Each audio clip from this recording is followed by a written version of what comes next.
Hello, Texans. I'm Susana, and this is the Susana Gibb Show. It's exciting time in Texas. It's 44 degrees outside, so apparently winter is coming. It's also Rangers playoff season. They're in the World Series, which is super exciting. Playoff baseball, very fun and exciting to watch. And also, our insurance company was named Best in DFW. Gibb Insurance Services, the sponsor of this podcast. We're very excited to have this recognition. So thank you to all of you who voted and participated. We did not buy this award. There's lots of awards out there you can kind of buy, but we didn't. We didn't even know this was happening. I just opened up the paper and looked for insurance to see. I was like, I wonder who they voted for. Some rando people. But no, it was us. So yeah, yay, very exciting. So anyway, for those of you who have been with us for a while on this podcast, you know we talk to artists, entrepreneurs, idealists, and lately I've just been trying to hang on to the conversation because you never know where it's going to go. Race, equity, inclusion, feminism, politics, religion, banning books. And our next guest also took a turn like that. She's been an artist for forever. And lots of good things to say. I hope you enjoy. Please reach out to us at Gibb Insurance Services. We love hearing from you guys about what you like and what maybe we could do different. And now, on with the show. So on the podcast today, I have Vicki Meek. She's a nationally recognized artist with works in places like the African American Museum in Dallas, the Museum of Fine Arts in Houston. She was also selected as one of 10 national artists to celebrate the 10th anniversary of the Nasher Sculpture Center and was 2021 Texas Artist of the Year. Her multimedia works, I know, so cool, prioritizes and supports forgotten, left behind histories and identities. Welcome to the show. Thank you, Susana, for having me. I had such a good time going and looking at all of your works. As we discussed previously, we are both seasoned people, which means we've been around for a while, but it also means you have so many great things out there. It's really, your body of work is so impressive. Thank you so much for that. I have been working a long time. In fact, in 2019, I had a 30-year retrospective at the Houston Museum of African American Art. And that was 30 years, but I had actually had more than that, but we capped it at 30 years. So yeah, there's a lot of my work that's out there. I have been working in various media in that time period. And it was really kind of, for me, a very interesting thing to see that much work, because most of the work that was in that show was not what I'd been doing for the last 40 years.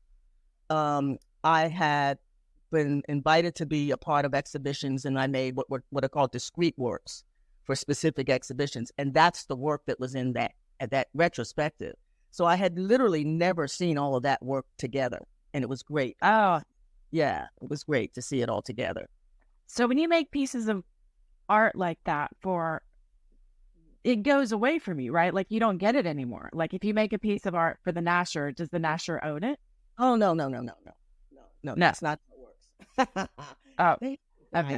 They want to own it. Got it. What happens is you get invited to do an exhibition and you make a work for that exhibition. And when that exhibition is over, it comes back to you, unless the museum buys it, which is what happened to my installation with the Museum of Fine Arts Houston. I did the installation as a commission piece. They saw it, they loved it, they wanted it, and so they bought it. But that's not typically how museums get work. Usually it's through their acquisitions committee, and then they go out and they decide which artists they want and they buy the work.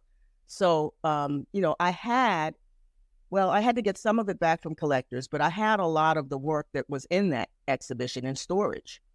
So I just got it all out of storage and dusted it all off, made sure it was all okay. And that's what got put into the retrospective. How many pieces of work do you have? Did I own? Like if you tally them all up. Well, that you, between collectors, museums that you own, how many pieces of work? Idea. I think in that exhibition, for the retrospective, there were, I think they had like 78 pieces, 80 pieces or something like that in that particular show. But my work for the last 40 years has been installation, which, is ephemeral. It comes and it goes. I put it up. It's a taking the gallery and using the whole gallery as the piece to discuss. And then all that comes down. And so I will use over and over again various items from the installations in other installations, which is what becomes my visual vocabulary. So people who know my work, they can look at it and they can tell what I'm talking about based on the various and sundry elements that I have in the installation. So the Museum of Fine Arts Houston actually owns an installation, which is both a good thing and a bad thing, because installation takes up a whole gallery so that the piece is not always up. They put it up for special things or certain kinds of shows. And, so the work doesn't get seen like a person who would have a painting in a museum would get seen. But it's what I chose to do for the last 40 years because it's the medium that I felt I could best express myself. Interesting. So you had the 10th anniversary project with the Nasher, but you're working with the Nasher for a second time, and they awarded you a fellowship. This is their first. Will you talk a little? This is the first fellowship. This is an inaugural fellowship. Let's put it that way. What does it mean? This is a dumb question, but what does it mean when you get a fellowship? Is it like they're going to pay you a certain amount of money, or is it? Yeah. Yes. Okay. They pay. Well, let me backtrack. This is actually the third time I've worked with the Nasher. The first time was they commissioned the site-specific work that was part of their 10th anniversary. That still exists. It's still on the campus of Paul Quinn College. I made it permanent. It was supposed to be temporary, but I convinced Paul Quinn that they should keep it. And then the second time they invited me to do a commission work for. We were in the pandemic. It was after George Floyd's murder, and they wanted me to do an installation in response. And that's the one, Stony the Road We Trod, that you may have seen online, that I decided that rather than do something that was like really dealing with anger and the pain and all of that, that I should do what I've been doing, which are these healing rooms, basically, where people can come and reflect and really spend some time healing rather than hurting. And that particular installation was done in 2021, I believe. Yeah, 2021. We were just coming out of the pandemic. And it was great because I was able to use some of the elements that I used in that installation to make the installation that I did for my Texas Artist of the Year exhibition. Because at the Art League of Houston, I had 3 full galleries to use. They have 3 galleries, and they gave all of them to me for my. Nice. They normally do. You usually get 1 gallery.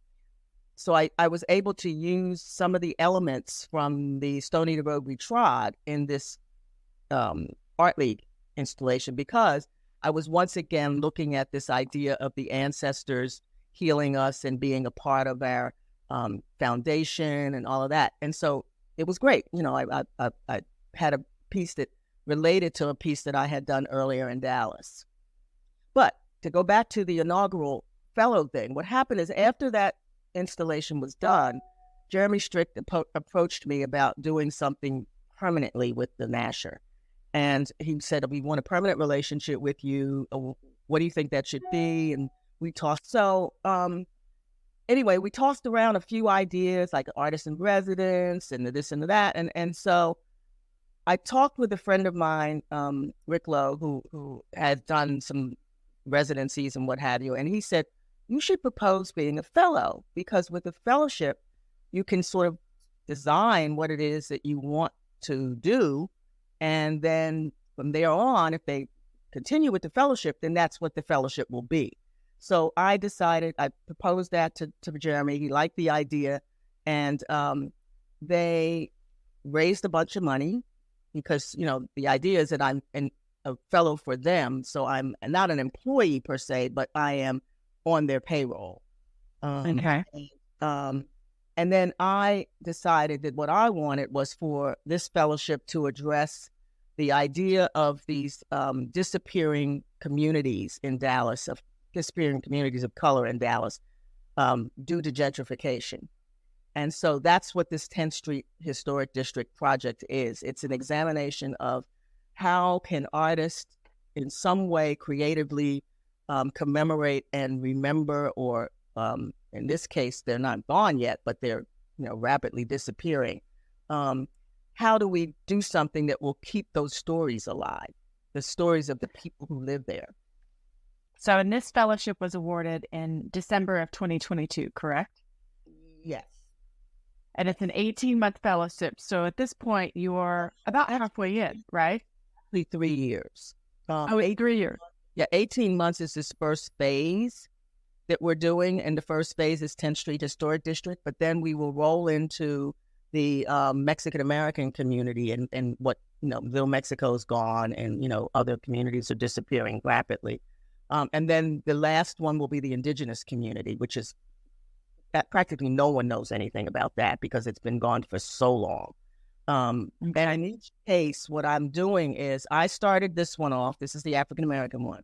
I'm rolling over to be just one of the artists, and then Angel Faz will become the lead artist on that project, and they will deal with their community. And then we'll roll it over the third time to Jody Yellowfish, who will do the indigenous community, so that I won't be the lead artist anymore after this phase. And that's intentional. I want these younger artists to have the experience of, doing a project like this. Interesting. Do you feel like, because you were, for 20 years, you were at the South Dallas Cultural Center, which you retired in 2016. Yes. Did that make you more conscious of how to promote other artists? No. And giving other artists a chance? No, I would say that has been my career forever. I started in arts administration in Connecticut as the Artists in Schools coordinator.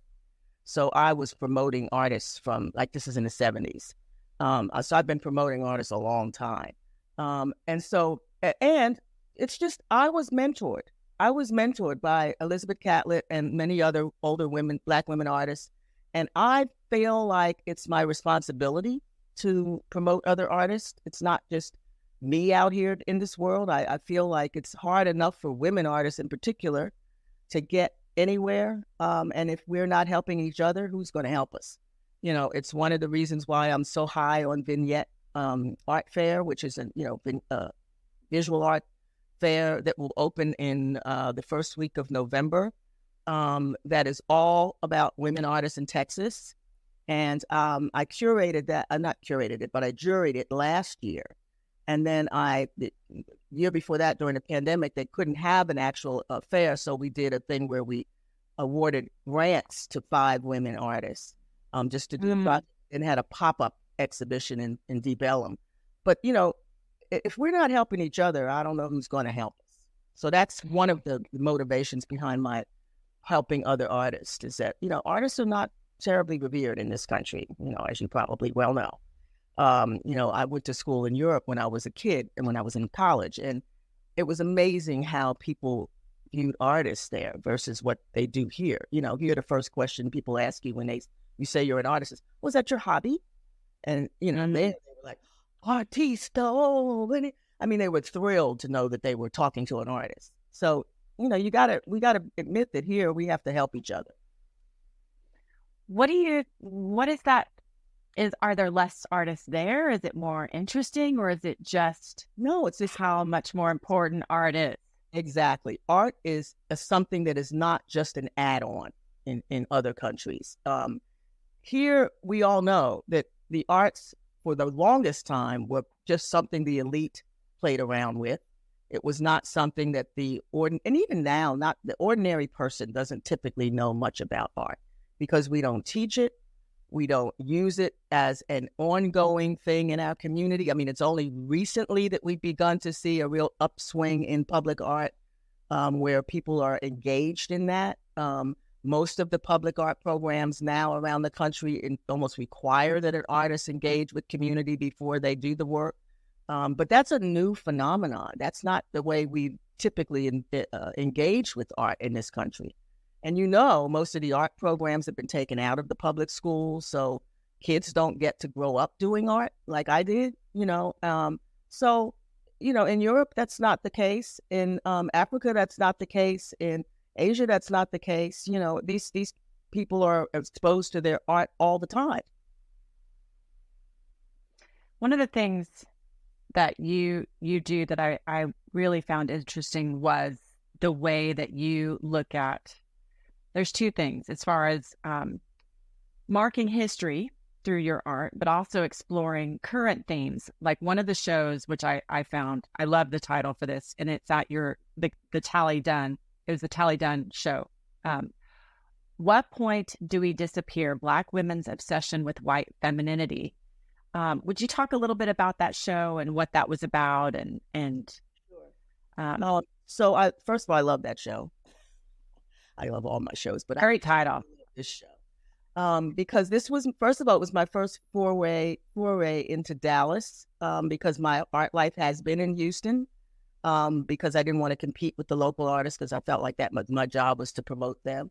And what year was this? Just before we get too far down the road. We just did that show last year. Oh, okay. For some reason, I thought it said 1980s, but maybe that's what different show. As far as what point do we disappear? No, that was just done last year. Oh, okay. And it's an idea that I had been mulling around in my head for a long time, and it was primarily because I was observing the way in which Black women were basically losing their Blackness. With the weaves and the lightening of the skin and, the various the body image, thinness and all that. And so I've been, and I have a daughter, who is now 38. And so, I had to intentionally raise her in a way that would make her never be ashamed of her Blackness. And that was a struggle because when she was in elementary school, a lot of kids were teasing her because she had natural hair. And a lot of those kids' hairs were permed.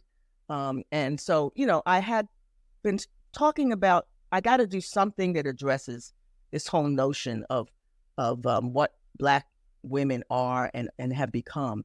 And it particularly became amplified when I went to Africa and the African women were doing the same thing. And so there is a piece in the show that is entitled, "If You Can't Be Black and Beautiful in Africa, Where the Hell Can You Be?" And that was, because I was looking at these African women wearing these, these white European wigs and bleaching their skin to their detriment, because in Ghana they had to outlaw bleaching. They were having so many health issues around these women bleaching themselves. And so the show explores all of that, but it also looks at the things that we as Black people internalized during slavery about inferiority. So there was, a through thread that looks at sort of the idea of self-hate and what that produces in someone. And the interesting thing was, yes, I was talking specifically to Black women about our issues, but so many white women were coming up to me and going, "Oh my God, this so resonates with me because I was told this, that, and the other." All the things that they were told. If you weren't blonde, you weren't pretty. If you didn't have blue eyes, that's what you should strive to. All of those things were coming out with. So I had Indian women coming up to me talking about, that's an issue in our country too, this whole colorism thing. And I was like, "Oh yeah, I do know that. As a matter of fact, it's an issue all over the world." So it was a women's conversation that I was having, even though I was making it specifically about Black women's struggles around beauty. And I did a little mini film using my daughter that looked at this notion of Africa and how we have really sort of lost the sense of beauty that comes from the African aesthetic but that also so has Africa. So it was, that whole conversation was about the sort of universality of what this conversation is about. So I'm looking at the Talley Dunn Gallery. How long have you worked with them? This will be my second year of being with Talley Dunn, because I never had gallery representation as an installation artist. I didn't really need it as an installation artist. But these works, as you can see, are works on paper. They're big, but they're works on paper. And I'm doing a lot of work with works on paper because I do a lot of travel internationally to third world countries, and I want to be able to do the art no matter where I am. And that makes it possible for me to do that. There was an interesting piece that I found, and this is, I like how you tackle themes with your art, with women and the self-hate of how we should look and how we feel, and then the history of the 10th Street. And there was, and I can't remember exactly where I found it. And it was like I read so much about you before I did this, and I didn't write this one thing down to find it, but you talked about the effect of heroin on the Black community. I think it's on your website. You got the 1980 from. That's what. That's the. We talked a little bit about that because you had a piece connected with it as well, didn't you? And yes, I had two. I had done two pieces. That was one that was left. Actually, that's the collector too now. But it was done for an exhibition called Forever Free, the history of African American women artists, and that I guess that came out in '80. That toured in '80. It toured to several museums. And that particular piece was looking at the way in which the drugs dissipated the Black community during the late 70s. And of course, since that time, we have come to understand that the CIA was actually involved in the introduction of certain drugs into the Black community after the Black Power movement got so prominent. They had to sort of neutralize that community, and that's what happened. They brought drugs in, introduced drugs, and then that became so. So back it up just a little bit for somebody who's maybe not familiar. So the Black Power movement of the 70s and 80s, and 70s really, because it really petered out by the 80s. And so the CIA said, we got to figure out a way to neutral to deal with these folks. Yeah. And so they introduced heroin. Crack and heroin both were quickly sort of available, all of a sudden readily available. And we've now come to understand after, and this is well documented actually, by the way, that those drugs were introduced by the CIA. Where is it documented? Well, there are various people who, historians who researched how did all this, because it was like, how did this happen? And so they began to research. And so there, you can get Open Records Act, you can get certain documents. Mm-hmm. Now things are redacted, but you can still get a lot of information. And that's how they found out that, this was not a mistake. Some of their agents were, instructed to do this, and they did it. And of course, you can't blame the CIA for people using drugs, because that's a personal choice. But it was done at a time when, the Black community was very vulnerable because of the a lot of the stuff that was happening in those communities, the gentrification of those communities. And so people were being pushed out into the margins, especially in big cities. And so I wanted to do a piece that talked about the fact that the use of these drugs was self-destruction, and to understand that as you're doing this, you're self-destructing. And what I talked about was that, lynching happened in the turn of the century of the 20th century. That was a big thing, with a lot of lynching. The anti-lynching laws had to be passed in order to deal with them. And they didn't actually get passed across the country. And so I was saying that the lynching of the 80s comes in the form of a mighty horse, which was heroin. That's what heroin was called, horse. And to make people understand that this was a new way of neutralizing the Black community.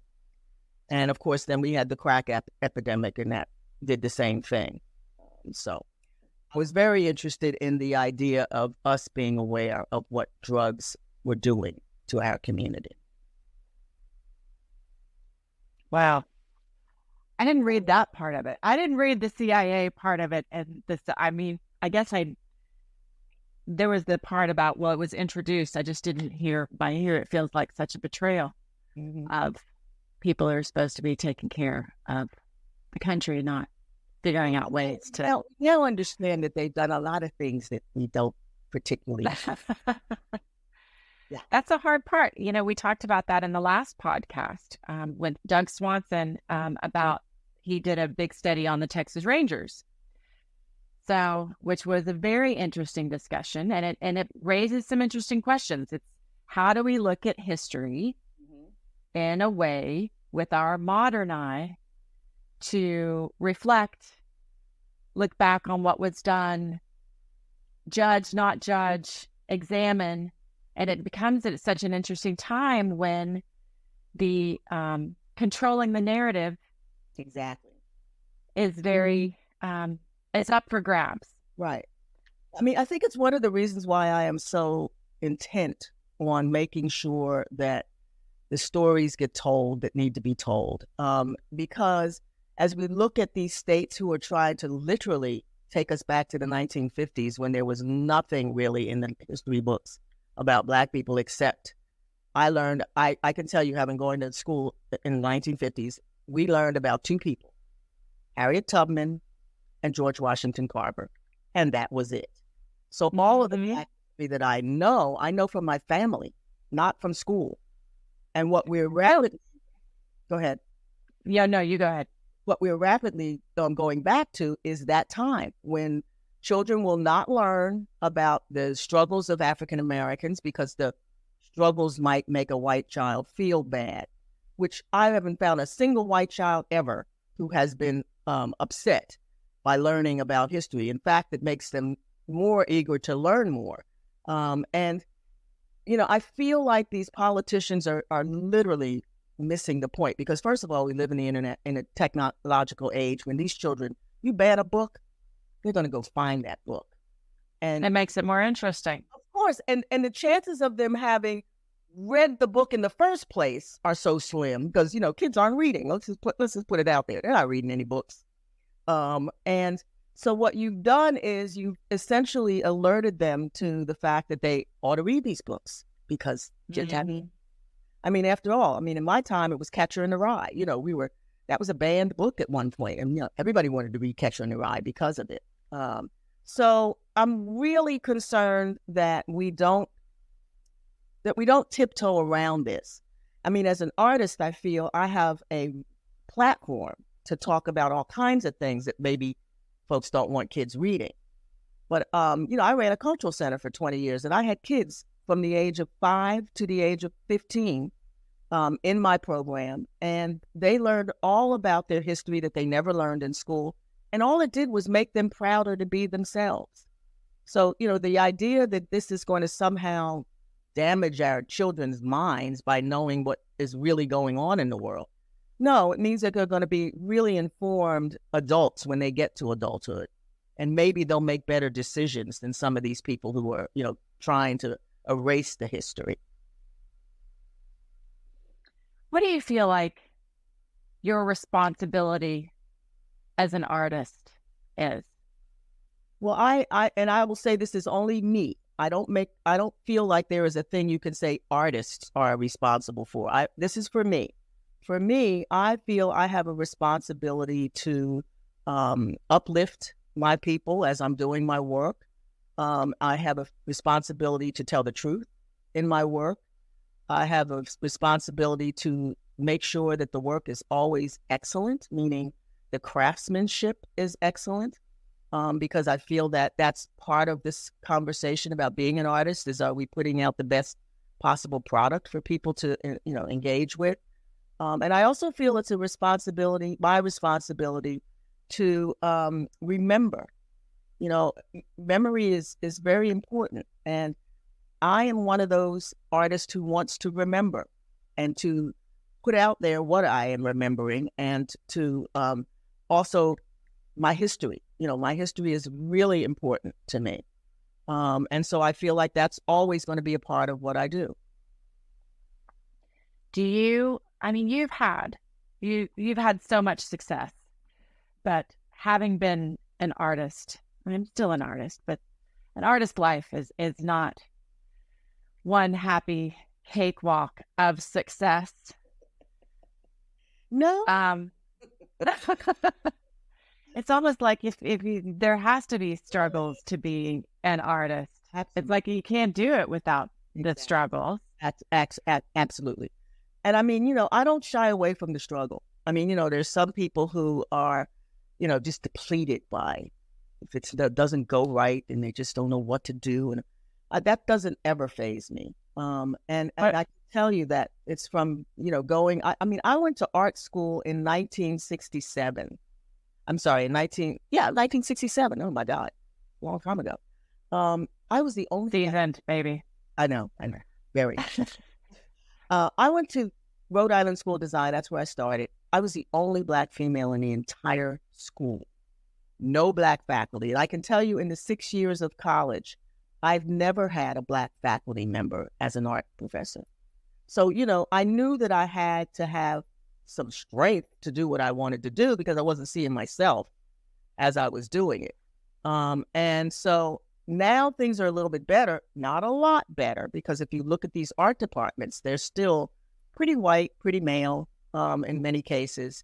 You have to have that inner strength if you're going to be an artist in this country, because you're not with a lot of support.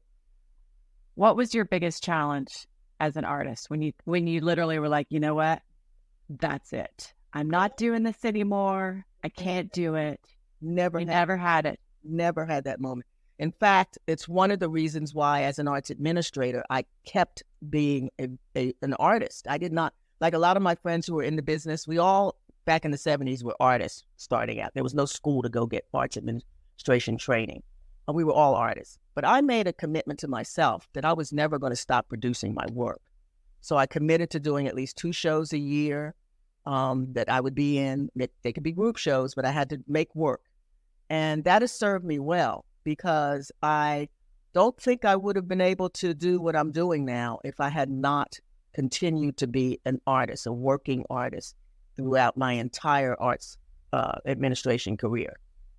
So I never had a moment of, I don't think I can do this anymore. It's like, nope, I'm going to do it. I had 2 kids and I did it. You're going to do it? Yeah. I had full-time jobs and I did it, and that it's a juggling act, but, I did it.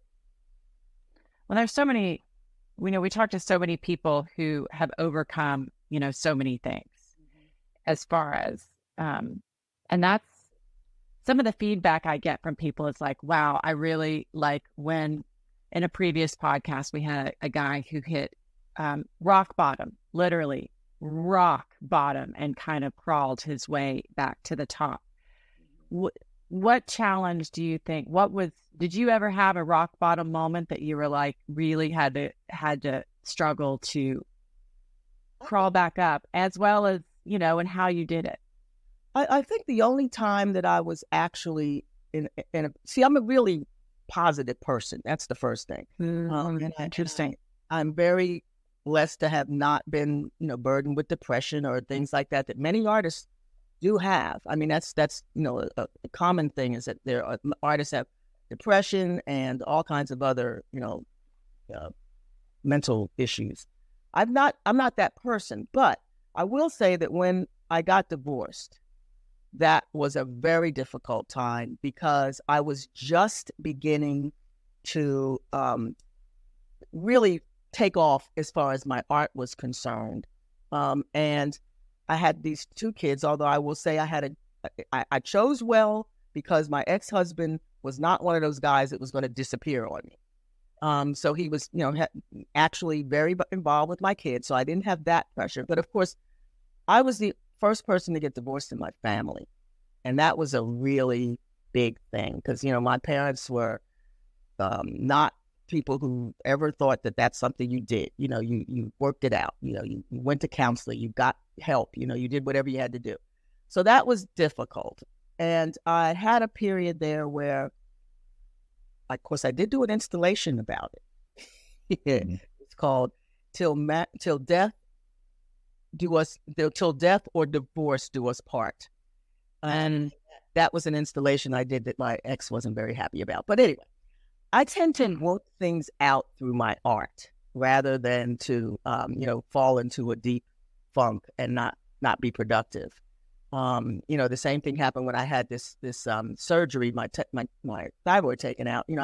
I was really at a point of, what's happening to me? I had never had a physical ailment like this. I did an installation about it and worked out pretty well.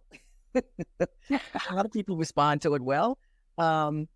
So I would say the biggest challenge that I ever had in art, being an artist, was that I went into sculpture and women were not the sculptors. You know what I mean? It's like you were constantly being faced by male instructors telling you, why are you doing this? What are you doing? So that was a big, could have been a big obstacle, but I just saw it as a challenge. It's like, oh, you're going to tell me I shouldn't be doing this? I'm going to do it in spades, so that's just who I am. Yeah. Mindset is everything, isn't it? It is. I mean, it really is. And I mean, support. I will say this, it's mindset and support, because I had parents who literally made me believe I could do anything I wanted to do. And when I was ready to quit graduate school, I did have a moment at that point when I was like, I've had it. Tired of these guys telling me that I shouldn't be doing this. I was out of money. I went home and I was telling my mom I've had it. And she looked at me and she went, really? How much money do you need? And I told her how much. And my parents had not financed my education because I'd always gotten these scholarships. And my mom said, you've never asked us for a penny. Here, she wrote the check out, gave it, and she said, now go back and tell those people to kiss your ass.